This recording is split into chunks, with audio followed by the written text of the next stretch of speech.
এরপর দেখো কিছুটা ক্লিপ নিয়েছি, আমরা ফিরছি, খুবই অন্ধকার হয়ে গেছিলো এবং বৃষ্টিও পড়ছিল, তো বৃষ্টির সময়কার ব্লগগুলো আর করা হয়নি।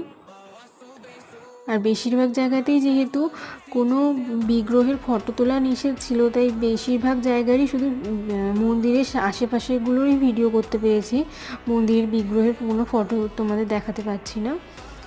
এটাও আর একটা মন্দির ছিল, এখানেও আমরা গিয়েছিলাম, একটু ঘুরে দেখলাম মন্দিরের। এই মন্দিরটা অনেকটা এরিয়া নিয়েছিল। এখানেও মন্দিরের ভিতরে ভিডিও করা বারণ ছিল।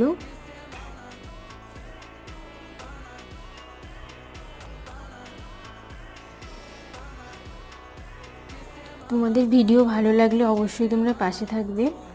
এই যে এখানে আমরা সবাই মিলে জুতো খুলে রাখবো, আমিও জুতো খুলে নিলাম। এরপর আমরা মন্দিরে প্রবেশ করছি।